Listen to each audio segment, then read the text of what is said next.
Isaías 58.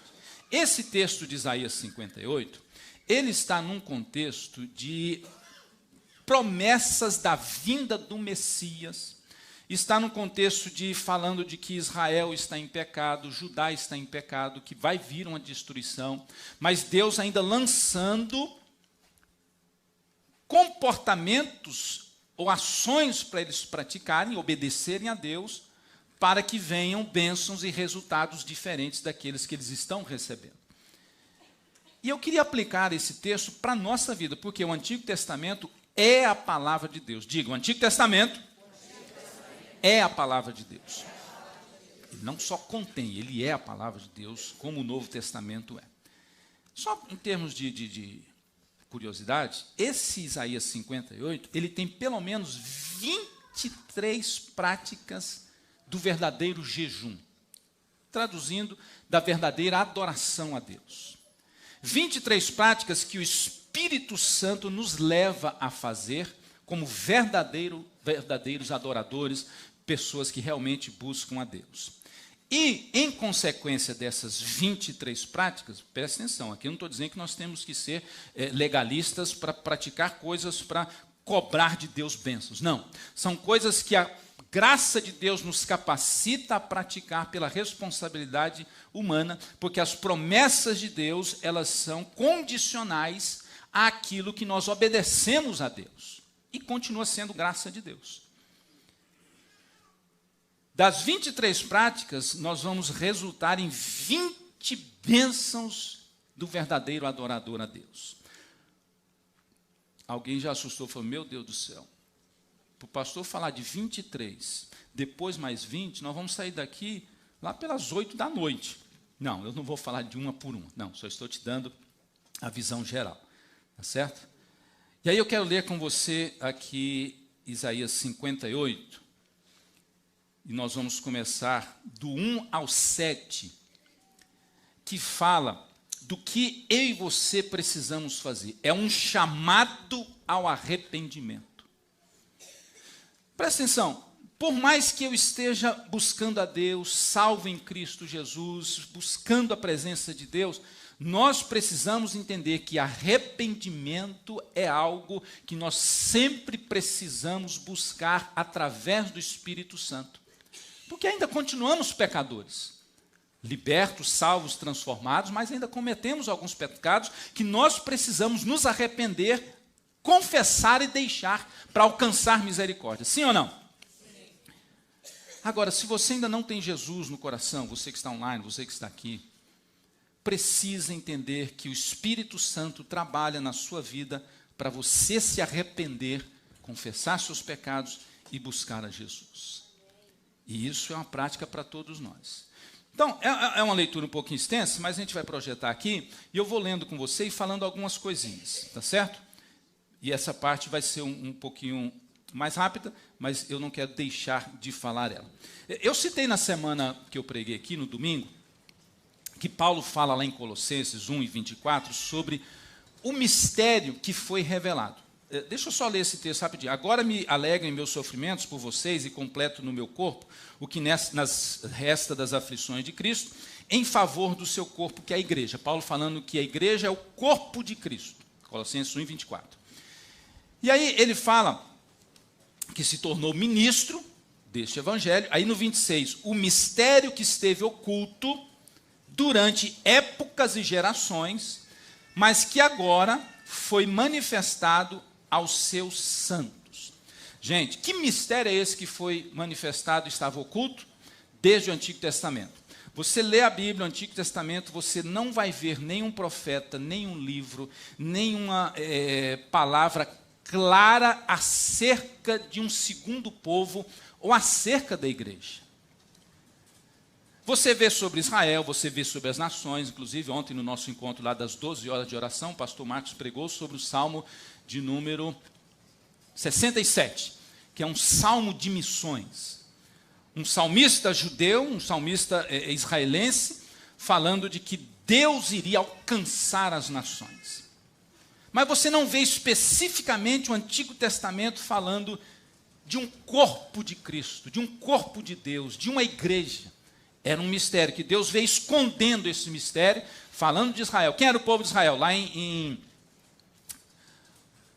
Êxodo, não é isso? Fala sobre isso, em Números também, que era a nação escolhida por Deus, era o povo adquirido por Deus, era a nação de sacerdotes.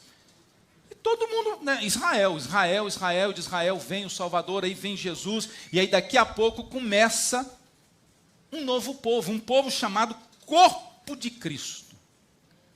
Pense o que quiser os outros pensadores, né, que Israel é a igreja. Nós vemos isso claramente na Bíblia, que a igreja é o novo Israel de Deus, ou seja, é o novo povo de Deus que só vai para o céu através de Jesus, e aí pertencemos ao corpo de Cristo. Aquela pastora que esteve pregando aqui, a Daniele, né, a gente estava conversando, falando sobre isso, a moda que está hoje de pessoas que são e querem ser crentes em casa e dizem que não precisam de congregar numa igreja. Este é o maior engano de Satanás nos últimos tempos, para fazer com que as pessoas se tornem inativas, fiquem em casa, até buscando a Deus, mas não congregam, e aí vão perdendo a essência do Evangelho, porque está escrito aqui que é o corpo de Cristo, não só místico, mas é o corpo de Cristo que se encontra e que se manifesta no mundo através das obras e da vida em Cristo Jesus. Então, todo mundo, menos Deus, o Pai, Filho e Espírito Santo, foram pegos de surpresa nesse negócio de igreja. Esse é o mistério. Então, que eu e você possamos entender isso, que nós somos esse mistério que foi revelado. E agora eu e você temos essa tarefa de passar para os outros.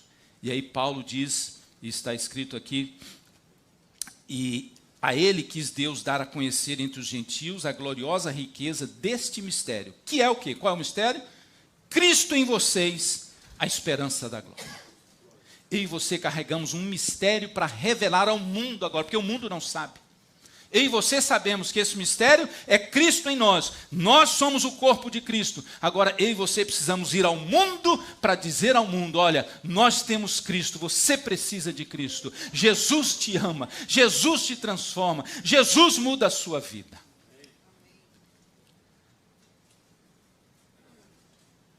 Aí, o Isaías 58. Pode projetar aí? Versículo 1.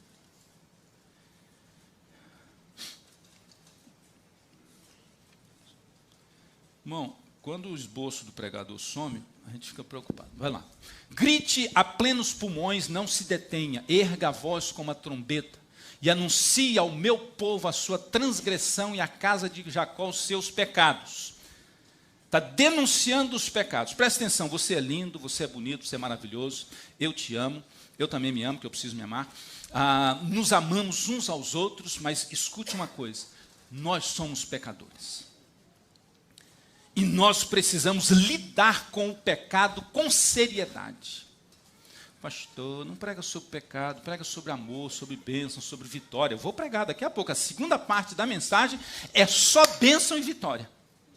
Mas a bênção e a vitória, ela vem com a condicional de sermos obedientes à voz de Deus e transformados e mudados em pecadores perdidos para pecadores salvos, justificados em Cristo Jesus, que está caminhando para a perfeição em Cristo Jesus. Então, o pecado precisa ser encarado com seriedade, mas as pessoas precisam ser respeitadas e amadas. Quando a gente fala contra o pecado aqui, não estamos falando contra as pessoas. Estamos falando contra o pecado em si, e as pessoas a gente ama e precisa acolher.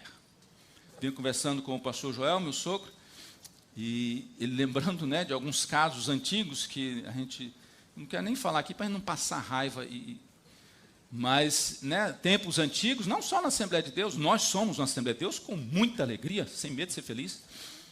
Mas em outras igrejas também, né, pessoas que às vezes eram maltratadas, eram excluídas da igreja só porque a mulher cortou o cabelo, ou porque o rapaz jogou um futebol. Tem gente que ouve isso e fala, não, isso não é possível, não existe. Igual eu, né? Isso é coisa nova para mim, eu também não lembro dessas coisas. Tem gente que ouve com a adolescência aqui, já fala, gente, aconteceu isso? Aconteceu. Eu vou citar aquela que você me falou.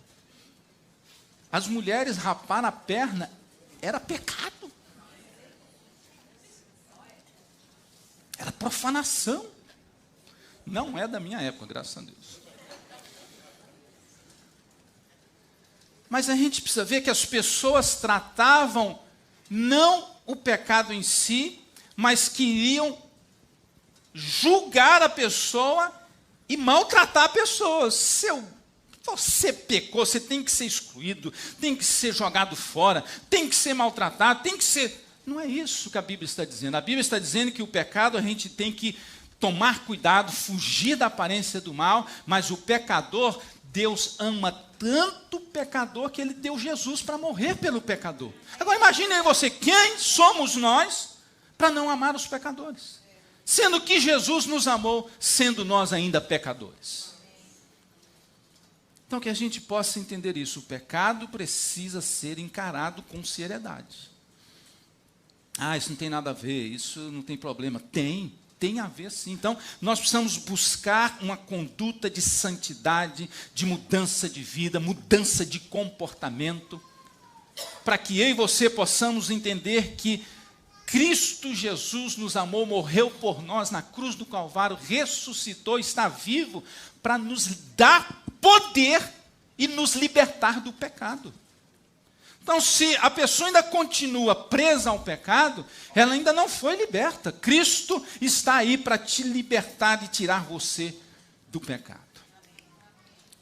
E aí, pecado aqui não é só pecado na área sexual, na pornografia. Né? A igreja tem que se falar disso também. Sexo fora do casamento é pecado, homossexualidade é pecado, lesbianismo é pecado, mas também pornografia é pecado. E também mentira é pecado, fofoca é pecado, incredulidade, arrogância, relacionamentos doentios, roubo e várias outras coisas que nós precisamos entender que nós fomos chamados por Cristo para ser restaurados, libertos de todo o pecado em nome de Jesus. Vamos continuar lendo aí, o versículo 2. Pode deixar na tela. Mesmo neste estado ainda me procuram, mesmo nesse estado de transgressão, aqui é uma linguagem, aí você estudando, né, o texto hebraico, é uma linguagem de sarcasmo. Deus está fazendo um sarcasmo aqui, falando, esse pessoal vive assim, e eles nesse estado ainda me procuram, dia a dia, têm prazer em saber os meus caminhos.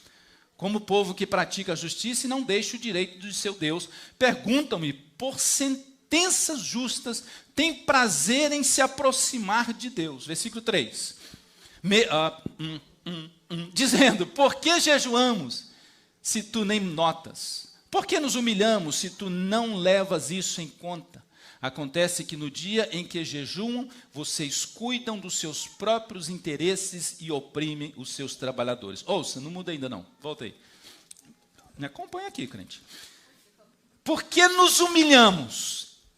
Normalmente, muitas vezes na Bíblia, a palavra se humilhar está relacionada com o jejum. Porque o jejum era deixar de comer, mas eles tinham toda uma prática de jogar cinza no cabelo, de se deitar no chão, de vestir roupa suja, roupa de saco de cinza. Isso, dentro do ritual do jejum, chamava-se humilhar. Então, muitas vezes na Bíblia, nos Salmos, quando se fala, eu vou me humilhar diante de Deus, está falando de toda essa prática do jejum. Versículo 4.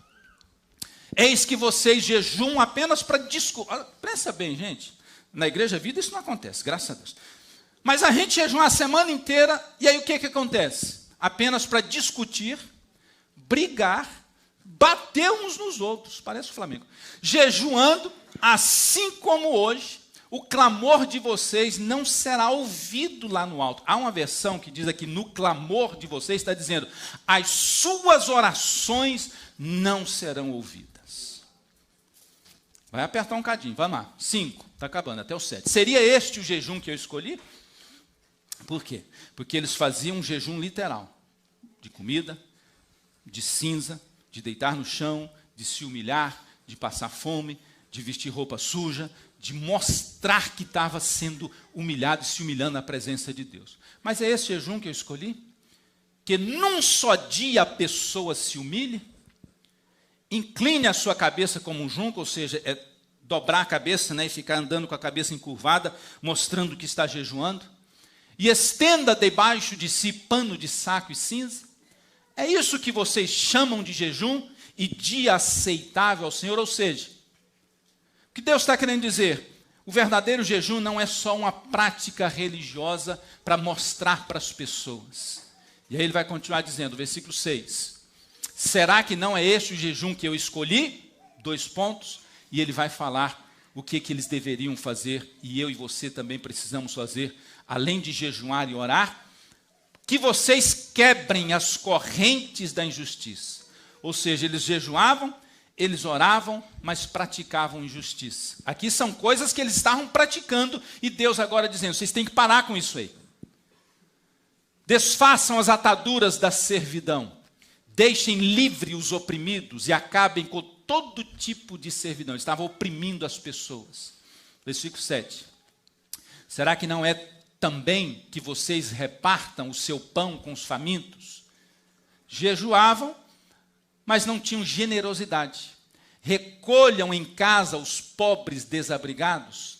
Vistam os que encontrarem nus e não voltem as costas ao seu semelhante. Pode deixar aí. O que a Bíblia está dizendo aqui? Arrependam-se da sua religiosidade.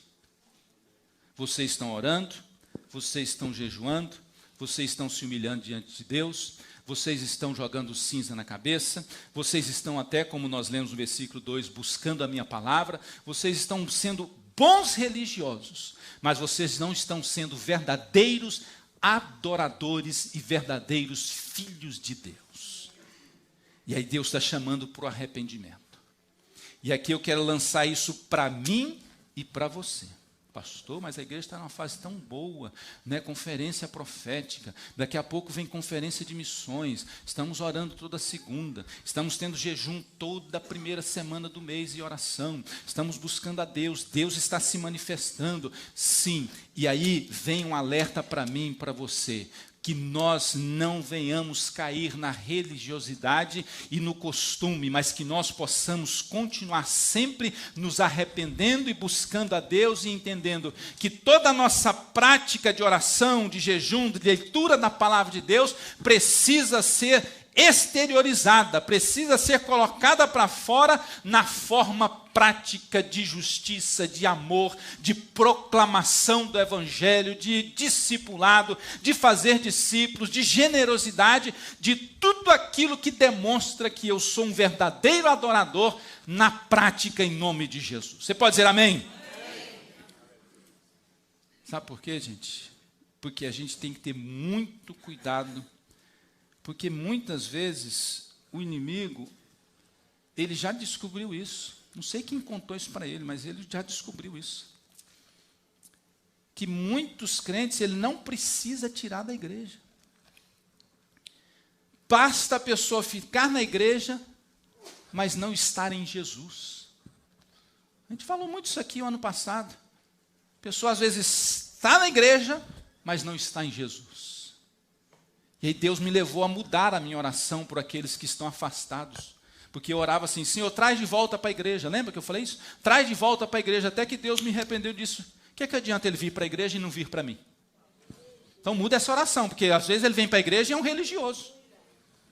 E aí eu mudei a oração e falei, Senhor, traz para Jesus.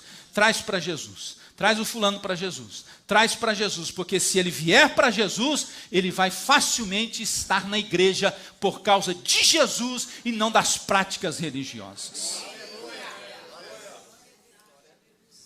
Então, eu e você precisamos entender isso, que é Jesus na nossa vida.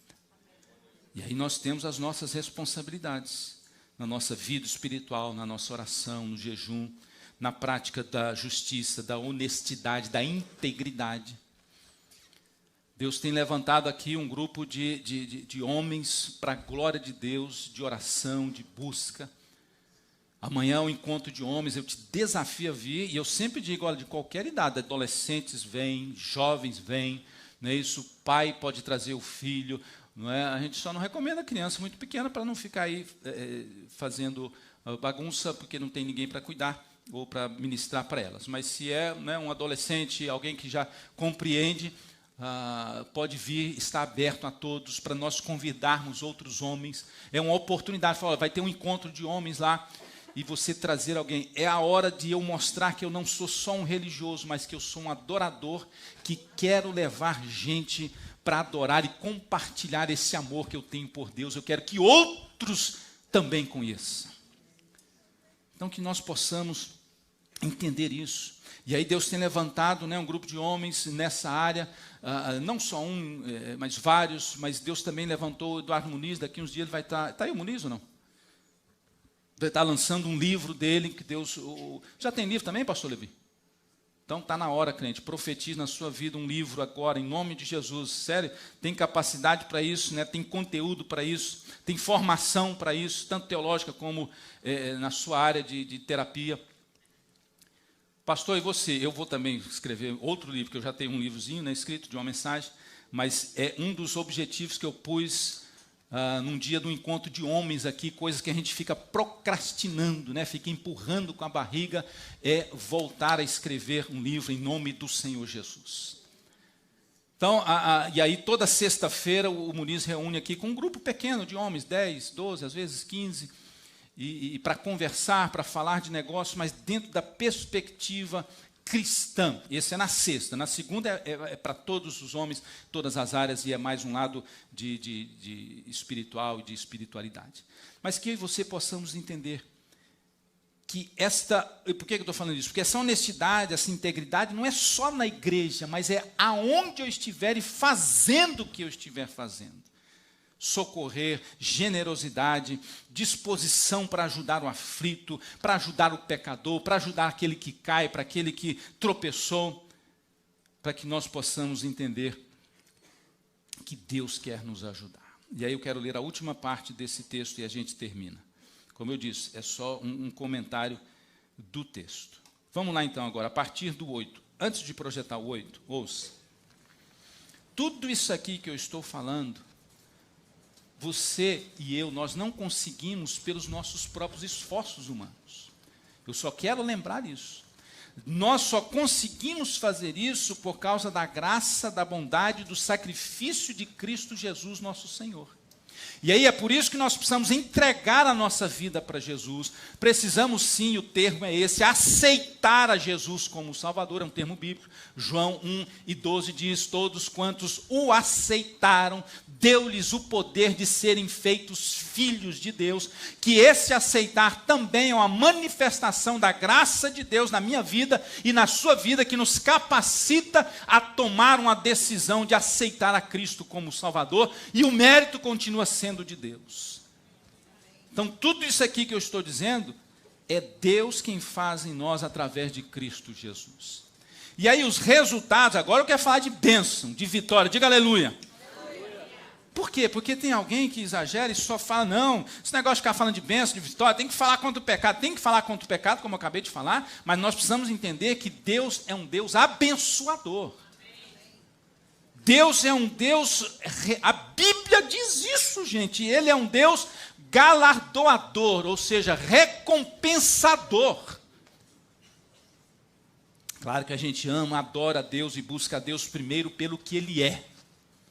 Mas nós estamos cheios de versículos no livro dos Salmos, adorando, louvando a Deus pelo que Ele é, mas vários textos louvando e adorando a Deus pelas suas obras, pelo que Ele faz, pelo que Ele realiza, e são obras tremendas e abençoadoras.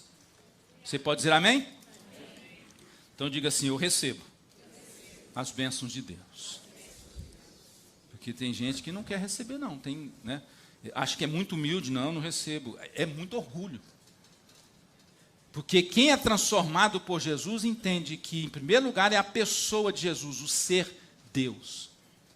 Mas que, acompanhado disso, vem as bênçãos de Deus sobre a nossa vida, e nós não buscamos a Deus por causa das bênçãos, nós buscamos a Deus por causa dele, do relacionamento com ele, porque se a gente buscar a Deus só por causa das bênçãos, aí vira a religiosidade que Deus está falando aqui. Então eu busco a Deus, porque ele é meu Pai, meu Salvador, meu Senhor, mas eu creio e entendo que ele vai me abençoar no tempo dele, na hora dele, o que ele quiser, como ele quiser. Sim ou não?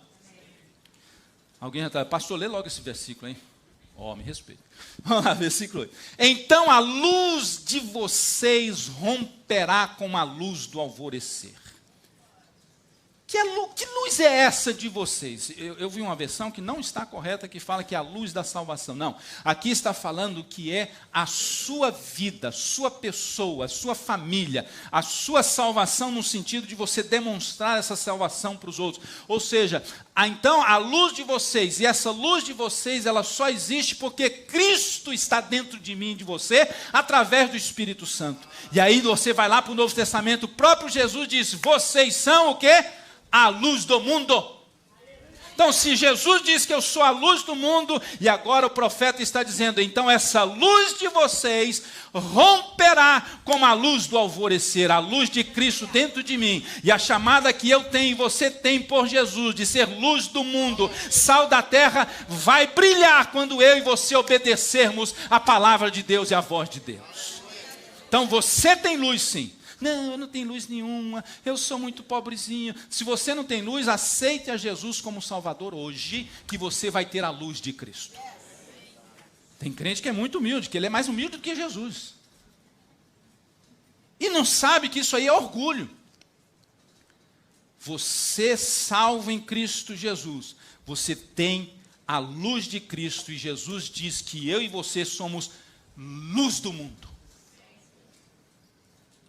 E por que então que a nossa luz não está brilhando e rompendo? Versículo 1 até o 7, que a gente acabou de ler.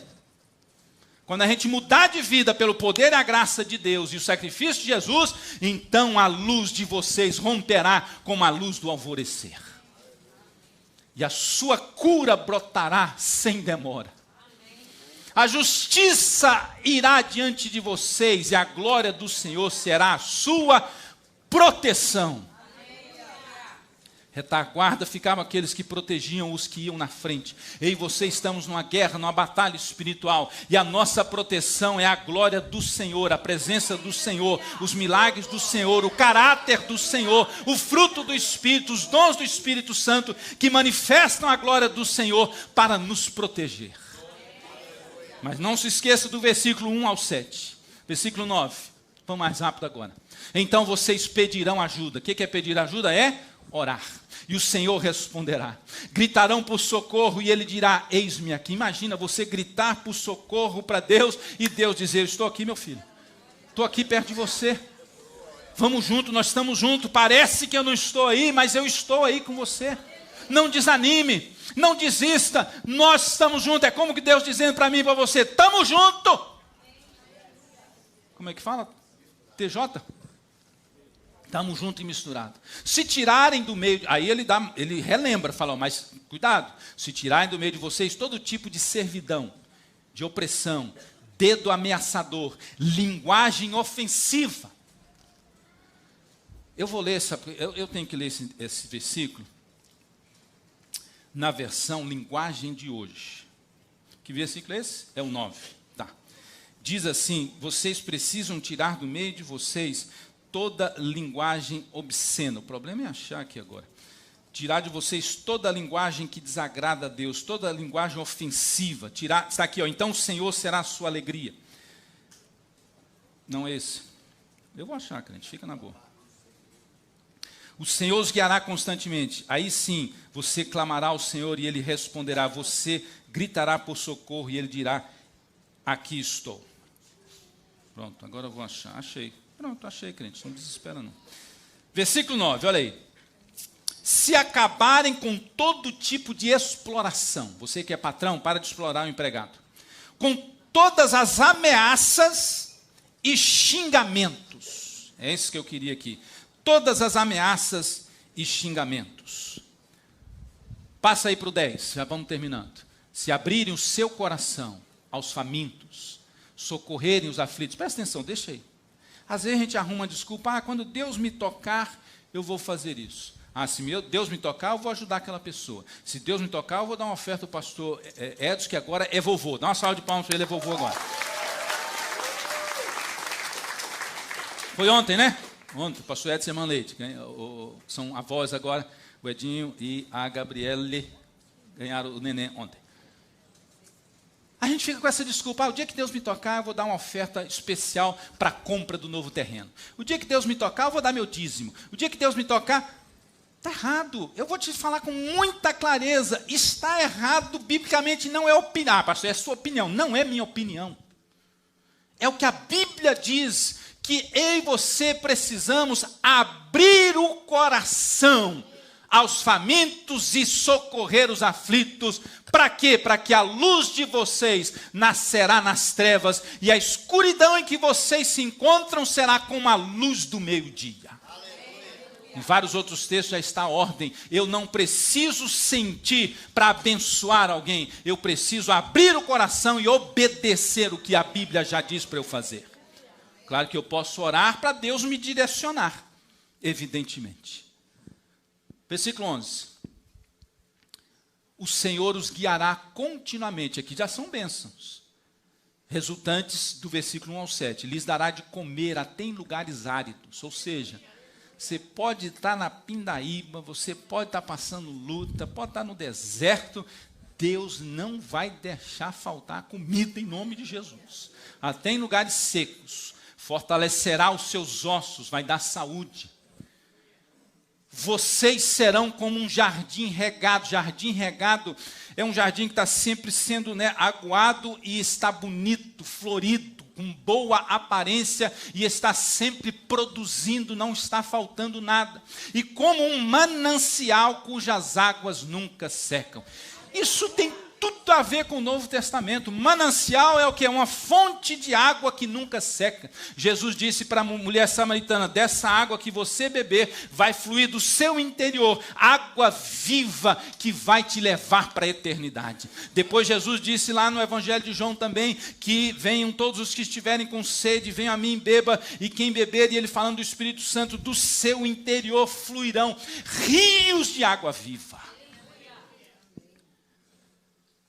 Eu e você precisamos entender que a palavra de Deus não passa, não falha. Quem falha somos nós.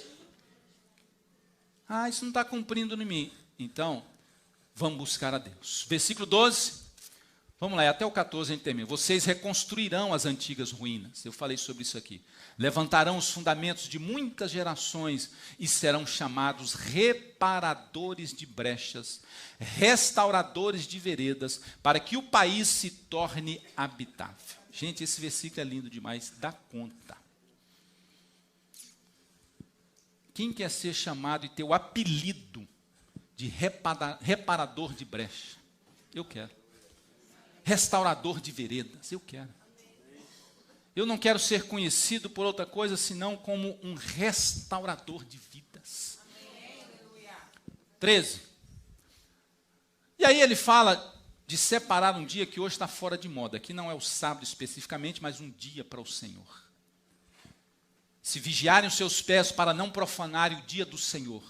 Se deixarem de cuidar dos seus próprios interesses no meu santo dia. Se chamarem ao sábado, o dia do Senhor, de meu prazer e santo dia do Senhor, digno de honra. Se guardarem o sábado, ou o dia do Senhor, não seguindo os seus próprios caminhos, não pretendendo fazer a sua própria vontade, nem falando palavras vãs. Deixa esse texto aí, gente, pelo amor de Deus. É só eu ler a Bíblia. Não viver nos meus próprios caminhos. Não pretendendo fazer a minha própria vontade, nem falando palavras vãs. Deixa eu te falar uma coisa. Talvez hoje nem deu tempo, mas talvez sim, no trânsito, né? Mas vamos falar essa semana. Quantas vezes você xingou essa semana? Olha nos meus olhos, porque se você baixar o olho, eu já... Opa! Olha nos meus olhos. Quantas vezes você falou palavras vãs, mesmo que não foram xingamentos?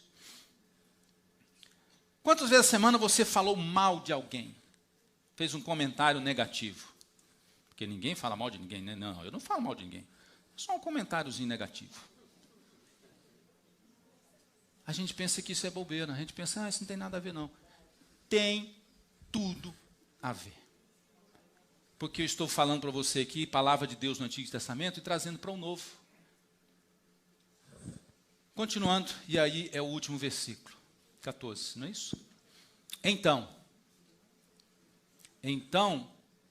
no grego, é hebraico, né? Hebraico, grego, português, inglês, francês, espanhol, qualquer língua, então, está trazendo uma ligação do que foi dito no passado e agora, foi dito anteriormente, e agora vai trazer o resultado daquilo que foi feito ou dito anteriormente. Então, sendo assim, ou assim sendo, melhor, né? Assim sendo, vocês terão no Senhor a sua fonte de alegria. Nesse versículo tem aí bênçãos espirituais, bênçãos temporais, eu não quero chamá-las de materiais, mas são materiais, mas temporais, e bênçãos eternas. Porque às vezes a gente chama bênçãos materiais, parece que elas não são espirituais. Todas as bênçãos que nós recebemos, sejam elas casa, carro, dinheiro, emprego, que a gente chama de materiais, elas têm um fundo, uma base espiritual, porque elas vêm de Deus para nós e são para serem investidas também no reino de Deus. Mas elas são temporais, ou seja, elas não são eternas. Elas têm um tempo de existência. Bênçãos espirituais, a sua fonte de alegria, quem que é?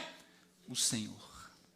Então, não é o seu carro, não é a sua casa, não é as coisas e, às vezes, nem as pessoas, não é o seu dinheiro, não é o seu... Claro que isso traz alegria para a gente, num certo sentido, isso traz felicidade, não tem problema nenhum nisso. A gente, com dinheiro, a gente viaja, com dinheiro a gente compra algo que a gente gosta, mas você e eu precisamos entender que isso é temporal e isso, uma hora, vai nos decepcionar. Mas a nossa fonte absoluta, infalível de alegria é o Senhor nosso Deus.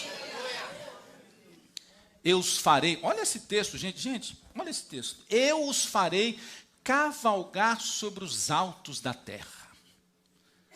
Aí alguém olha para o outro e fala, o que quer dizer isso, gente? Isso aqui está falando que Deus vai te colocar em posição de honra diante das pessoas. Não é para você humilhar os outros, não. Mas porque a Bíblia aí vem o Novo Testamento, diz que aquele que se humilha será exaltado. Quando eu e você jejuamos, estamos nos humilhando. Quando nós abrimos mão da nossa vontade, do nosso direito, estamos nos humilhando. Aquele que se humilha será exaltado. Então Deus está dizendo aqui, se eu obedeço a Ele, se eu cumpro a vontade de Deus, eu estarei sendo colocado sobre os altos da terra. Ou seja, eu estarei sendo honrado por Deus diante das pessoas. Eu terei uma posição de destaque diante das pessoas, dada por Deus. E aí finaliza o versículo. A fonte de alegria de vocês, farei com que vençam, que vocês serão felizes na terra, darei ao seu antepassado. Ok. Depois diz, e o sustentarei com a herança de Jacó. Aqui fala de provisão. Provisão de Deus. A herança de Jacó era a terra de Israel, que Deus se havia prometido, porque a boca do Senhor o disse. Gente, olha, fica em pé em nome de Jesus. Olha como que termina esse versículo. O primeiro versículo diz o seguinte, começa, versículo 1. Grite a plenos pulmões. E aí diz, não se detenham. Ergam a voz e gritem. E aí finaliza dizendo, a boca do Senhor, cadê o 14? A boca do Senhor o disse. Isso quer dizer o quê? Esta mensagem, ela não é uma opinião de alguém. Não é a opinião de Deus. Esta mensagem é um conceito e uma verdade absoluta, porque foi Deus quem disse. Quando diz porque a boca do Senhor o disse, está dizendo isso aqui é palavra de Deus. Isso aqui não falha. Isso aqui é promessa de Deus, mas com compromisso para buscar a Deus, com responsabilidade diante de Deus. Que você possamos entender isso em nome de Jesus. Nós temos bênçãos de Deus, mas nós temos responsabilidade diante de Deus, de seguir e servir ao Senhor. Você pode fechar os seus olhos? Eu e você somos restauradores de vidas. Aí você diz, eu preciso ser restaurado. Maravilha. Então você precisa buscar a Deus. Eu queria que você colocasse, hoje por causa da ceia, eu não vou chamar aqui à frente, mas eu vou fazer um apelo. Você que está aqui e precisa de restauração em alguma área da sua vida, seja espiritual, seja emocional, seja física, seja no emprego, seja nos negócios, seja na família, seja aonde for que você precisa de uma restauração, seja entregar a sua vida para Jesus, aceitar Jesus como Salvador. Eu queria que você colocasse a mão no seu coração. Eu preciso. E eu estou pondo a mão no meu coração. E você dissesse para Jesus, eu vou falar algumas palavras, você repete, mas depois você fala com as suas palavras e apresenta a Ele a sua necessidade. Há um poder enorme quando você abre a boca e fala para Deus. Nesse texto mesmo nós ouvimos aqui, clamor, quando vocês clamarem, quando vocês me buscarem, quando vocês orarem, é preciso, Deus já sabe, Deus não é surdo, Deus já sabe, mas Ele quer e precisa que eu e você falemos, não que Ele precisa, eu e você precisamos falar, eu e você precisamos pedir. Novo Testamento diz, pedi, dar-se-vos-á, busquem, busque e achareis, batam na porta e vai ser aberta. Então abra sua boca e fala, querido Jesus, eu quero me arrepender dos meus pecados, pela ação do Espírito Santo. E aí depois você vai falar o que você precisa falar para Deus de arrependimento. Perdoa os meus pecados. Eu quero continuar jejuando. Eu quero jejuar essa semana. Quero orar essa semana. Eu quero ler a Bíblia esta semana. Mas eu quero fazer por causa do Senhor, relacionamento com o Senhor. Mas eu quero praticar também o verdadeiro evangelho. Eu quero pôr em prática, eu quero produzir o fruto do Espírito, os dons espirituais. Quero viver para o Senhor na prática o evangelho. Eu quero falar de Jesus para as pessoas, eu quero evangelizar, eu quero discipular, eu quero te servir, Senhor. Eu não quero ser um religioso, eu quero ser um verdadeiro adorador. Porque eu sei que o Senhor tem muitas bênçãos para me dar. E eu creio nas tuas bênçãos, nas tuas promessas, porque é da boca do Senhor. Se você quer aceitar Jesus, diga, Jesus, eu te recebo e te aceito como Salvador. Me salva, me transforma, me enche com o Espírito Santo.